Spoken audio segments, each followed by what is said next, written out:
Bonjour, bienvenue à vous. Merci d'être si nombreux pour cette présentation du nouveau Master Images et Innovation d'Isart Digital. Je suis Jean-François Ramos, je suis le directeur pédagogique de la section cinéma 3D, musique et son, et donc de ce nouveau Master Images et Innovation. La première question qu'on va se poser ensemble, c'est pourquoi un nouveau Master ? En quelques mots, et avant de passer à la prochaine slide, je voulais juste vous partager rapidement mon expérience. Donc, j'ai travaillé pendant 25 ans dans l'industrie du cinéma d'animation et de la série d'animation en tant que notamment producteur. Et j'ai pu constater qu'il y avait des demandes très fortes en contenu, c'est-à-dire vraiment de contenu différents de tas d'acteurs dans le marché qu'on ne pouvait pas satisfaire dû à la maîtrise du final pixel et au prix élevé de l'animation 3D. Donc aujourd'hui, pendant des années, je me suis posé cette question et comment est-ce qu'on peut faire pour répondre à cette demande? Comment est-ce qu'on peut fabriquer des contenus de qualité qui répondent aux besoins de ces publics, qui sont aussi des publics exigeants sur les réseaux sociaux, dans le documentaire, etc. Vous allez le voir dans la présentation. Et en fait, aujourd'hui, voilà, je pense que la réponse à tout ça, à ces questions qui m'ont taraudé pendant des années, c'est ce nouveau master, c'est-à-dire former des étudiants à pouvoir répondre à cette demande forte de contenu qualitatif, où les exigences se placent à des niveaux différents. Ça peut être une exigence de rapidité, de durée, une exigence de narrative.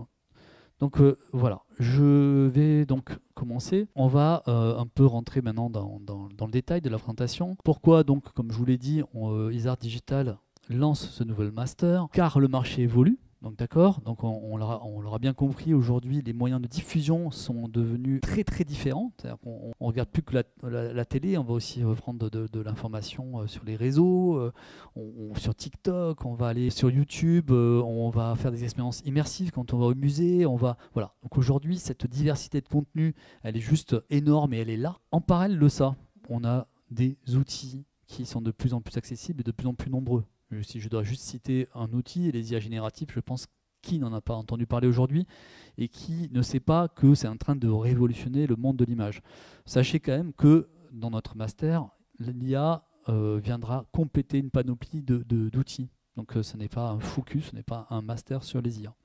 Mais bien sûr, ça en fait partie. Et enfin, comme je le disais, de nouveaux acteurs aussi. C'est-à-dire ces acteurs-là qui ont besoin de ces nouveaux contenus vidéo ou de contenus immersifs, etc. Ils sont très nombreux. J'en ai mis quelques-uns ici, mais honnêtement, toute l'industrie générale, toutes les entreprises ont besoin de ça. Mais plus dans le détail, c'est vrai que les musées aujourd'hui ont besoin d'expériences interactives pour attirer des publics. La médecine doit faire de plus en plus des projections 3D, même faire pourquoi pas des hypnoses en VR. Je connais une équipe qui fait ça. Dans le tourisme, dans l'événementiel, dans l'industrie générale, l'éducation, dans le luxe, tout le monde veut des contenus. Il faut qu'on forme des étudiants pour leur donner cette capacité à fabriquer des contenus et à les offrir à leurs clients et à leur public. Donc vous l'aurez compris, notre nouvelle formation répond à ces besoins. Un résumé rapide, je ne vais pas m'éterniser, mais en gros, vous aurez compris, il y a une demande croissante, on veut de plus en plus de vidéos, on veut de plus en plus de contenu immersif, on veut de plus en plus de contenu multimédia, des nouveaux secteurs, on va pas y revenir, des technologies accessibles, de plus en plus intéressantes, qu'il faut savoir manipuler, assembler, prototyper, des besoins de profils polyvalents, et ça c'est important, la polyvalence, savoir très vite s'adapter à ce qu'on nous demande pour offrir le meilleur de nous-mêmes et le meilleur contenu possible. Trouver un travail, aujourd'hui c'est ce genre de profil qui va trouver un emploi rapidement, puisqu'en fait on va pouvoir proposer des choses que peu d'autres diplômés peuvent proposer.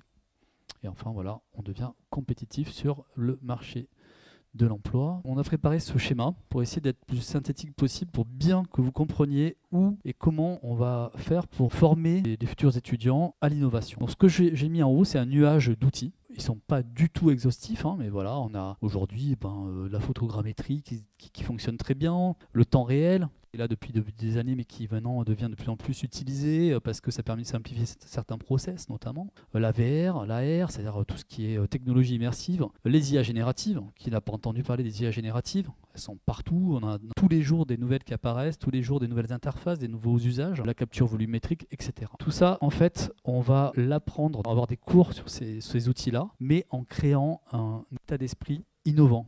chez les étudiants. En anglais, innovative mindset, c'est-à-dire en fait cette capacité à prototyper, à comprendre l'innovation et à savoir comment je vais m'en servir pour pouvoir la mettre au bon endroit, au service de contenu. Donc ça peut être des contenus très variés, comme par exemple le documentaire, la production virtuelle. C'est-à-dire qu'aujourd'hui, je vous donne un exemple, moi j'ai un ami qui produit des documentaires, ça fait très longtemps qu'il veut mettre des contenus pour illustrer la grande histoire par la petite histoire, donc ça permet d'avoir des animations avec un coût qui rentre dans les contraintes du documentaire. Le clip musical, quelque chose qui est toujours en demande de contenu, avec des petits budgets, donc être capable de répondre à ça, de proposer des nouvelles façons de produire des clips, c'est génial. Des contenus pour les réseaux, des films de com, des web-séries, enfin voilà, c'est très très large. Donc tout ça, c'est ce que, on va dire, les contenus différenciés et différenciants qu'on va proposer, notamment à travers de projets. Et tout ça, donc, pour, vous l'aurez compris, des secteurs, comme je le disais tout à l'heure, j'insiste, qui sont très friands et très gourmands de ces contenus, de contenus 3D, de contenus animés. Voilà, je vous laisse lire, mais ça, on en a déjà parlé. Mais par exemple, les musées aujourd'hui ont besoin d'expériences immersives. Il y en a vraiment de plus en plus qui ont ce besoin-là. Même des producteurs, que ce soit effectivement du documentaire, mais aussi pourquoi pas pour du reportage, pour faire des reportages sur le web, etc. L'industrie du luxe, je connais beaucoup de gens qui aujourd'hui travaillent dans l'innovation, dans le luxe, parce qu'ils ont besoin d'être toujours à la pointe. Voilà. Bon, je ne vais pas détailler, mais vous l'aurez compris, tous ces secteurs-là sont en appétence de contenu et de contenus nombreux. C'est ce qu'on va pouvoir faire quand on sort de notre nouveau master. C'est des métiers qui changent, qui évoluent. Il y aura des métiers assez classiques, qu'on connaît déjà. Le dev artiste, mais augmenté, avec des outils nouveaux pour aller plus loin dans le développement artistique. Voilà, on aura des nouveaux métiers, par exemple le marketing artiste, l'immersive artiste, le real time, c'est-à-dire temps réel, et 3D artiste. Voilà, on a des métiers qui vont évoluer même avec le temps, parce qu'en fait c'est des métiers qui sont en pleine construction. Et enfin des secteurs, je ne vais pas y revenir, dont on a déjà parlé. Peut-être que je peux rajouter, on n'en a peut-être pas beaucoup parlé, mais aussi les agences de communication, les départements de communication qui sont friands aussi de ces contenus et qui ont besoin de ce genre de profil.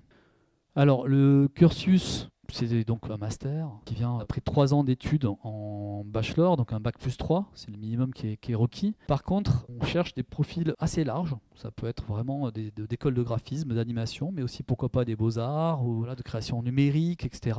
Pourquoi ? Parce qu'en fait, l'idée c'est que ce prérequis, ce bac plus 3, doit venir avec un état d'esprit spécifique, c'est-à-dire une envie d'utiliser l'innovation, prouver qu'on a déjà cette appétence aussi, et donc avoir une culture artistique, de graphiste et de la curiosité pour l'innovation. En termes de rythme, donc comme tous les masters chez Isart, ça sera donc en rythme alterné, donc 2 jours à l'école, 3 jours en entreprise en première et en deuxième année. Le diplôme, c'est un diplôme RNCP niveau 7, expert en conception numérique, animation 3D et effets spéciaux. Comme vous pouvez le voir, le Master Image Innovation vient s'insérer dans un panel assez large de formations qui va du jeu vidéo jusqu'au cinéma 3D en passant par la musique et son. Et donc aujourd'hui, cette possibilité aussi de se spécialiser dans l'innovation et dans la fabrication de contenu. En quelques points non exhaustifs, l'essentiel de ce qu'on va apprendre dans ce master. Donc on va évidemment comprendre ce que c'est l'innovation, au sens large du terme, j'insiste. Il ne s'agit pas que de parler d'IA, même si vous le voyez, on va aussi en parler, de toutes les IA génératives. On va parler beaucoup de temps réel, linéaire, immersif. Voilà, le temps réel, ça permet de faire beaucoup de choses, des VFX, de la façon dont on prototype.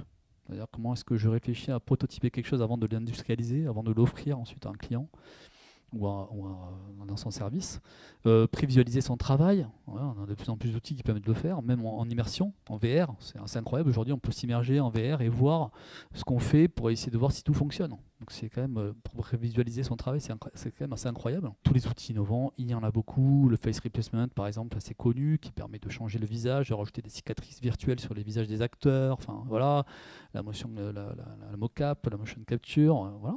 Tout ça dans un workflow agile. Donc j'insiste, ça veut dire en fait la capacité à créer un pipeline de fabrication en étant itératif et en étant capable de l'adapter au contenu. Fabriquer la meilleure vidéo, le meilleur contenu immersif possible. Et vous le verrez dans les 2e années. Donc ça, c'est toujours chez Isart. Évidemment, la culture générale artistique, on insiste beaucoup là-dessus, l'anglais et l'insertion professionnelle. En 2e année, on va renforcer, on va aller plus loin dans les outils, on va aller profondément dans les outils innovants. On va aussi aller voir du côté de la réalité virtuelle, VR, AR, VP, de manière plus approfondie aussi. Comment aussi gamifier son contenu, c'est très important aujourd'hui. Vous allez entendre beaucoup parler de ce sujet-là. C'est comment est-ce que je vais rendre mon contenu plus intéressant en le rendant plus ludique, en faisant derrière comme une espèce de jeu qui m'amène à progresser. Donc on appelle ça la gamification des contenus.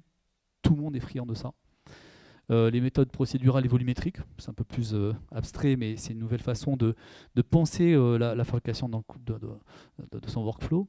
Voilà. Et ce qui est important aussi, donc les méthodes agiles, comprendre comment je peux itérer, mais enfin surtout un élément qui nous tient à cœur, c'est comment analyser les marchés, comment se vendre dans ces marchés-là, comprendre ce qu'on me demande, comprendre ce que demandent ces nouveaux marchés. Un schéma pour vous expliquer que chez Isart, comme dans tous les autres cursus, c'est le projet, c'est une formation qui est basée sur les projets. C'est-à-dire qu'en fait, dans notre nouveau master, les étudiants auront un projet toutes les fins de semestre. Donc un projet de fin de semestre, à chaque fois avec un film de communication en fin de premier semestre, un clip musical à produire en fin de second semestre, excusez-moi, une expérience muséale en fin de premier semestre en deuxième année, et un documentaire animé en fin de deuxième semestre de la deuxième année. Et on voit tout ce qui va permettre d'arriver à amener à bout ces projets, d'aller jusqu'au bout de ces projets, pour en citer quelques-uns, donc comprendre les outils innovants, bien sûr, adapter son pipeline, être créatif, savoir prototyper, savoir planifier son travail aussi, c'est très important, autour de cet état d'esprit aussi d'innovation dont on a déjà beaucoup parlé et qui va être